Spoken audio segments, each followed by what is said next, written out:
This story, it's one of those moments that divides a whole town. It makes you question everything you think you know about justice and honestly about miracles.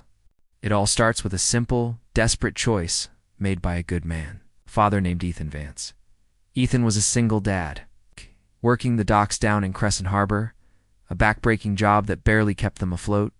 His world revolved around his 5-year-old daughter, Maya.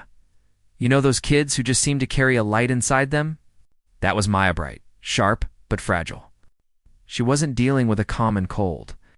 Maya had a rare, severe pulmonary condition, pulmonary hypertension.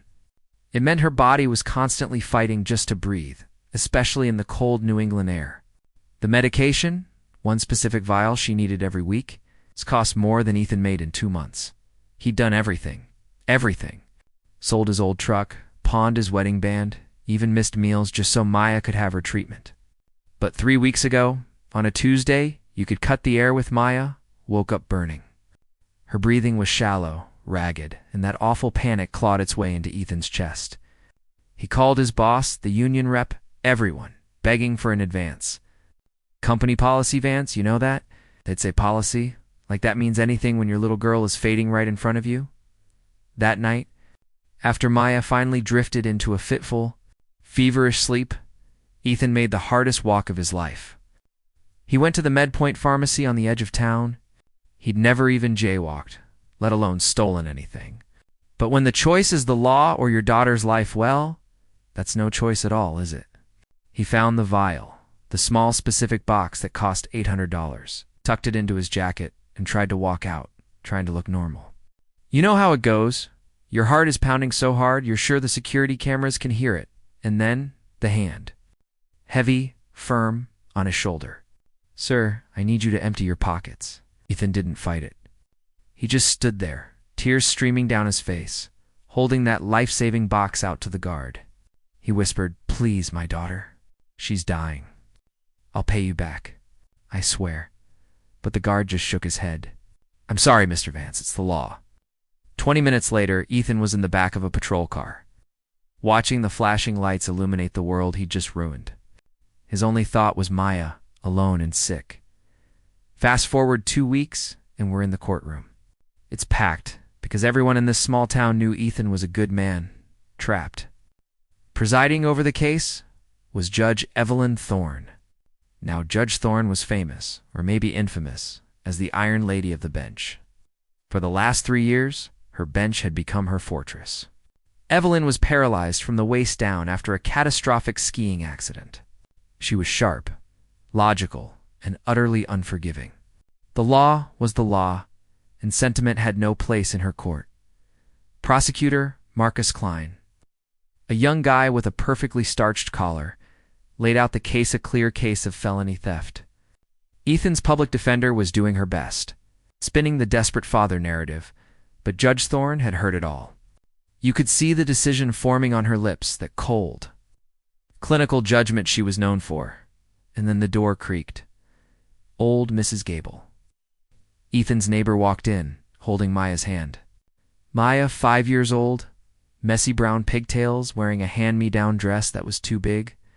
When she saw Ethan, she broke away and ran to him. Ethan held her, his composure shattering completely as he whispered apologies for the mistake he'd made. After their moment, Maya did something no one expected. She slipped out of her father's grasp and walked straight up to the judge's bench. Her little shoes squeaked on the marble floor. The room went dead silent. Maya looked up at Judge Thorne, into eyes that hadn't cried in years, and spoke in a clear, ringing voice. "Judge lady," she said, pressing her small hands against the heavy oak, "you look very sad inside, and your legs are sleeping. If you let my daddy go home, I promise you I will make your legs work again." Ah! The room exploded. A mix of gasps, nervous laughter, and sharp, derisive whispers. A 5-year-old. The nerve. The poor, confused child. Prosecutor Klein sputtered, demanding order. But Judge Thorne didn't laugh. She stared. She looked at this tiny child and felt something she hadn't felt since before the accident. A flicker. A crazy, absurd, terrifying flicker of ... hope. She banged her gavel, silencing the room. She looked down at Maya. Young lady, that is an impossible promise. Do you understand that? Maya just smiled, that bright, certain smile. Sometimes doctors don't know everything. Judge lady. Sometimes miracles happen when people believe.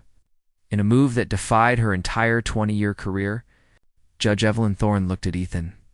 Mr. Vance, I'm going to do something highly irregular. I will postpone your sentencing for 30 days.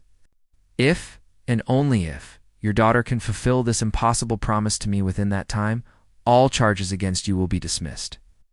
The relief on Ethan's face was immediately replaced by sheer terror. Because then the judge added, her voice hardening, but if she fails, Mr. Vance, you will return to face the original charges, plus additional charges for contempt and manipulating the court. Do you understand the gravity of that risk? Ethan looked at Maya, who just squeezed his hand. Don't worry, Daddy. Everything is going to be okay. Now let me pause here, because this is where the story gets really deeply weird. The next morning, Evelyn, the Iron Lady, was pacing in her electric chair.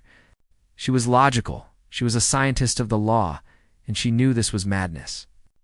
So she called her longtime physician, Dr. Alistair Finch. Evelyn, Dr. Finch sighed. The whole town is talking. I need you to understand, your spinal cord injury is permanent. This is desperation, not faith. That child is sweet, but she cannot heal paralysis. Evelyn was silent. She knew he was right. But then she remembered the strange warmth when Maya touched her hand. Meanwhile, back in their tiny apartment, Ethan was trying to talk sense into Maya, sweetheart. This is different from making Mrs. Gable's back feel better. You can't make legs work, baby. Maya looked at him with those ancient, knowing green eyes. Daddy, Judge Thorne's legs aren't broken. When I touched her, I could feel the sadness. Her spirit is just asleep. It's hiding because the accident scared it so badly. When people get that sad for that long, their bodies forget how to work right, too. I just need to help her spirit wake up and remember joy. Ethan felt like he was watching a 5-year-old philosopher. Their healing sessions weren't treatments. They were dates. Evelyn met Maya every day for a week at Willow Creek Gardens. They'd feed the koi, watch the sunlight on the water, talk about everything but the court case. One afternoon, Evelyn confessed that she used to be a dancer. I loved to move, she sighed, her voice raw with loss. Maya's response was immediate. Then let's dance now, Judge Lady. Evelyn's face fell. Maya, I told you, I can't stand. You don't need to stand to dance, Maya insisted. She began moving her arms, slowly, gracefully, swaying her pigtails. Your arms can dance. Your head can dance. Your heart can dance. Evelyn watched, hesitant, but then slowly.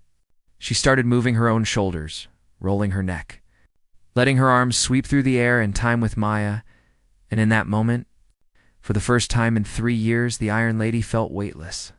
She wasn't just sitting in a chair. She was moving. She was dancing her soul out. I feel alive, Evelyn whispered, tears finally, blessedly flowing down her cheeks. The spirit was stirring, but that night, the fragile hope shattered. Ethan's phone rang. It was a frantic nurse from the hospital. Evelyn had been taking a late roll through the gardens, hit a loose stone, and the chair had flipped. She had a severe head injury and was in a coma. Critical condition. Ethan rushed to the hospital, his heart plummeting. The deal was off. If Evelyn died, he'd face the full wrath of the court.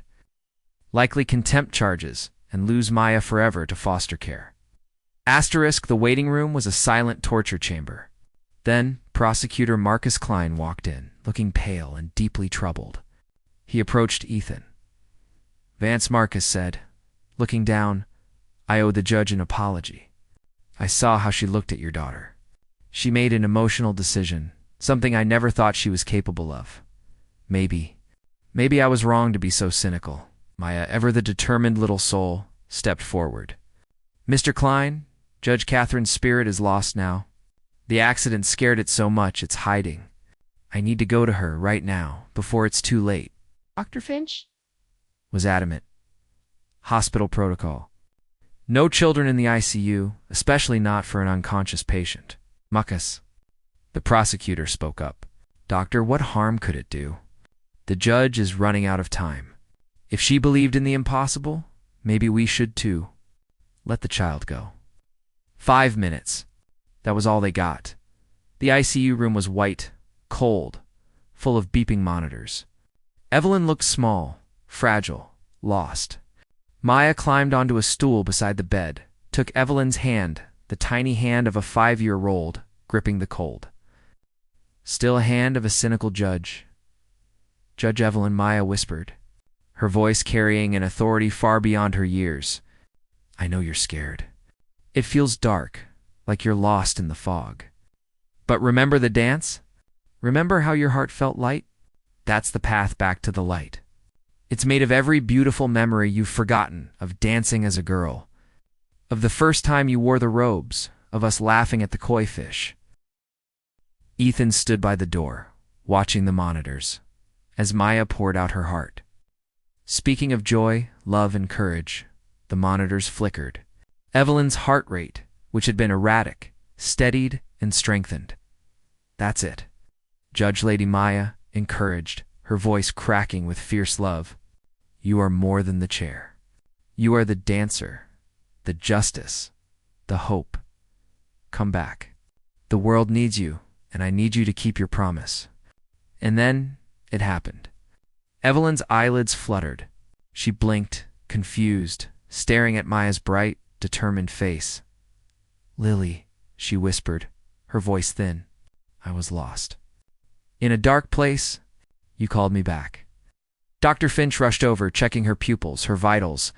She was completely lucid. "Remarkable," he kept muttering. "Medically inexplicable." Then Evelyn took a deep breath, looked down at the sheets covering her legs, and concentrated. Her right foot twitched. A clear, undeniable, visible movement. A gasp filled the room. Dr. Finch staggered back.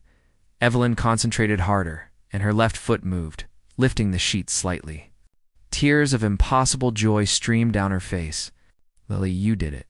You actually did it." "We did it, Judge Evelyn," Maya corrected her gently. "I just helped you remember who you really are." The recovery was quick, miraculous. Dr. Finch ran every test imaginable, finding no rational explanation for the sudden return of neural function. He could only stand by Evelyn's bedside, shaking his head and smiling like an idiot. A week later, Evelyn was discharged, walking with the aid of a cane. She went straight back to court. She sat on the bench, looked at Ethan, and smiled. Genuine, warm, human smile. "Mr. Vance," she said, her voice clear and strong, "all charges against you are permanently dropped." She paused, then leaned forward. "And I've done something else.